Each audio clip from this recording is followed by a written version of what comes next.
അറിവുള്ള സമൂഹമാണ് രാജ്യത്തിന് ആവശ്യമെന്ന് കേന്ദ്ര മന്ത്രി സുരേഷ് ഗോപി പറയുന്നു. പട്ടം സെൻറ് മേരീസ് സ്കൂളിൽ നടന്ന മൻ കി ബാത് ജില്ലാതല ക്വിസ് പരിപാടിയുടെ 3ാം സീസൺ മത്സരങ്ങളും വായനാ ദിനാചരണവും കേന്ദ്രമന്ത്രി സുരേഷ് ഗോപി ഉദ്ഘാടനം ചെയ്തു.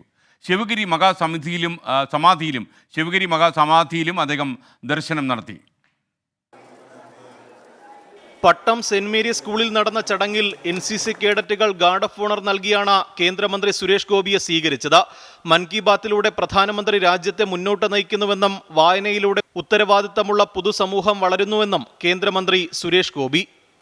ഭൂമി മാതാവിൻ്റെ ചുരത്തലാണ് ആദ്യം നാവിലേക്ക് എത്തിവെക്കുന്നത്.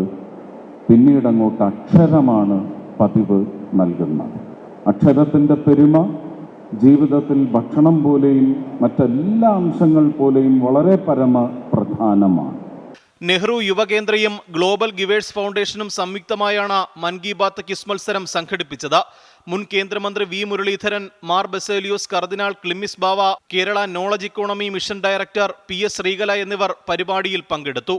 ശിവഗിരി മഹാസമാധിയിലെത്തിയ സുരേഷ് ഗോപിയെ ധർമ്മസംഘം ട്രസ്റ്റ് പ്രസിഡന്റ് സ്വാമി സച്ചിദാനന്ദയും ജനറൽ സെക്രട്ടറി സ്വാമി ശുഭാംഗാനന്ദയും ചേർന്ന് സ്വീകരിച്ചു. കേന്ദ്രമന്ത്രി മഹാസമാധിയിൽ പുഷ്പാർച്ചന നടത്തുകയും സന്യാസിമാരിൽ നിന്ന് പ്രസാദം സ്വീകരിക്കുകയും ചെയ്തു. സമാധിപീഠത്തിന് മുന്നിൽ ഗുരുദേവകൃതിയായ ശിവപ്രസാദ പഞ്ചകം കേന്ദ്രമന്ത്രി സുരേഷ് ഗോപി ചൊല്ലി.